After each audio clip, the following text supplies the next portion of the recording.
எதுக்கு இந்த பேமெண்ட்ஸ் அப்படி வெறுலாத்து லாத்தி நிற்கிறாரு? என்னாச்சுங்க உங்களுக்கு? காலையிலேருந்து அங்கிட்டு இங்கிட்டு லாத்திக்கு நிற்கிறியா? ஏன் வயிறுக்கு எதுவும் சரியில்லையா?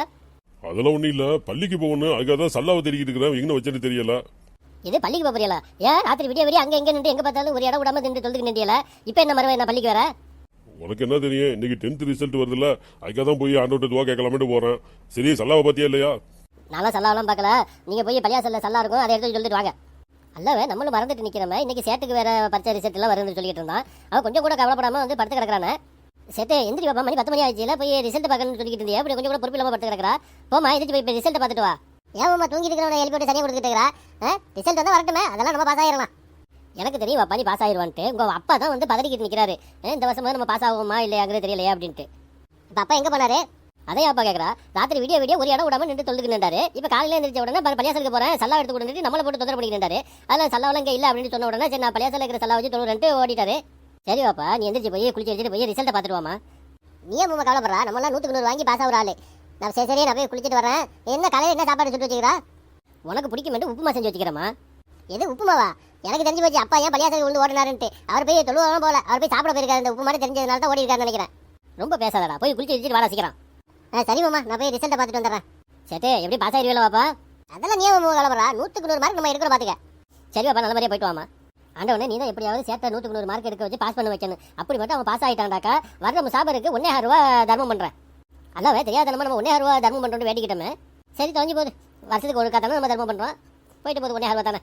காலையில் போகும்போது இங்கே உட்காந்துருந்தா நீ இன்னும் அங்கேயே உட்காந்துட்டு இருக்கிறா. சேட்டை எழுப்பி விட்டியா இல்லையா? போய் ரிசல்ட் பார்த்துட்டு வர சொல்லி.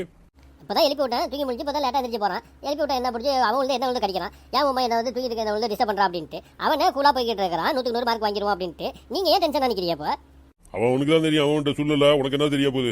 மாமா, எங்கள் அப்பா வந்தாரா? அப்பா கூப்பிடு. என்ன பாப்பா இப்படி சிரிச்சு வலிக்கிட்டு வரையில? நீங்கள் சொன்னப்பல 100க்கு 100 மார்க் எடுத்து பாஸ் ஆகிட்டீங்களோ? அதெல்லாம் அப்புறம் சொல்கிறேன், நீ முதல்ல அப்பா கூப்பிடு. இந்தாங்க, எங்கே போய் தொலைஞ்சிய? இந்த சேட்டு வந்துட்டா வாங்க. நட சேட்டு, பாஸ் ஆயிட்டியா? ஆமாப்பா, நான் பாஸ் ஆகிட்டப்பா. அப்போ நான் நீங்கள் வழக்கம் போல இந்த வருஷமும் ஃபெயில் ஆகிட்டியாப்பா? இந்த வருஷமும் ஃபெயிலா? அப்போ அடுத்த வருஷம் எழுதணுமோ? இது அடுத்த வருஷமும் எழுத போறீங்களா? நீங்க மட்டும் பரிச்சை எழுத போறேன்னு சொல்லிட்டு வாசப்படியை தாண்டுங்க, காலை வெட்டி போறேன். என்னால ஊருக்குள்ள தலை காட்ட முடியல. இந்த 10வது படிக்கிற அப்பா பொண்டாடி போகுது, 10வது படிக்கிற அப்பா பொண்டாடி போகுதுன்ட்டு எல்லாரும் என்ன கிண்டல் பண்றது. இல்ல, நான் தெரியாம தான் கேட்கறேன். நீங்க 16 வயசுல ஆரம்பிச்சது இந்த 10வது எழுதுறதுக்கு கிட்டத்தட்ட 10-15 வருஷமா எழுதிக்கிட்டே இருக்கிறீல. அப்படி என்ன ஆபத்து உங்களுக்கு இந்த 10வது பாஸ் பண்ணி ஆகணும்ட்டு? நான் இந்த 10வது பாஸ் பண்ணாக்கா அப்பா எனக்கு சைக்கிள் வாங்கி தரேன்னு சொன்னாரு. அவர் மூத்தா போய் தான் 30 வருஷம் ஆகி போயிடுச்சா? இன்னுமா வந்து சைக்கிள் வாங்கி தருவாரு உட்காந்துக்கிட்டு இருக்கிறியா?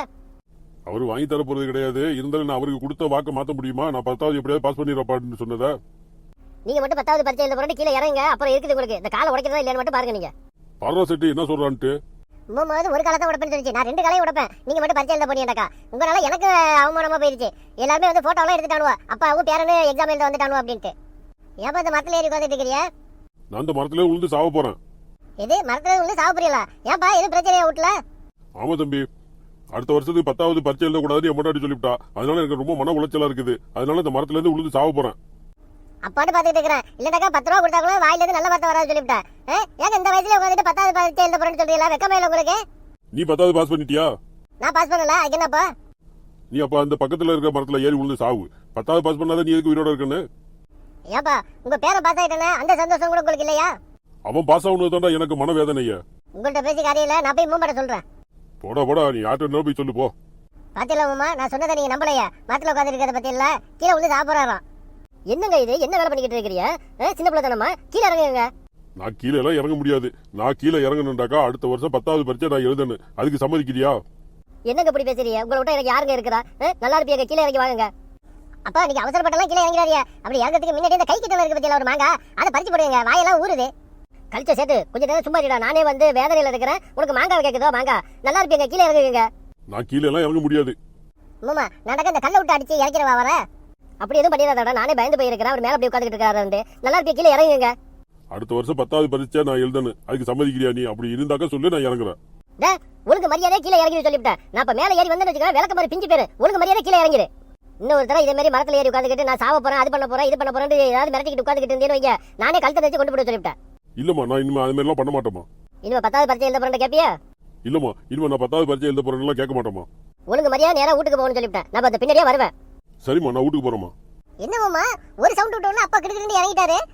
பொட்டி பம்பா அடங்கி போயிட்டாருங்கிற. இப்படிதான் அப்பா வீட்டுல மிரட்டி வைப்பியலோ? என்ன அப்பா பசங்க இப்படி சொல்லிவிட்டா? நான் அப்பா ஏத்து பேசுறாளா? அவர் தான் எனக்கு உசுறு இல்ல. அவரை நான் கண்டுக்குள்ள வச்சுல காப்பாத்திக்கிட்டு வர்றேன். நீங்க கண்டுக்குள்ள வச்சு காப்பாத்துறத நாங்க இப்ப பார்த்தோமே.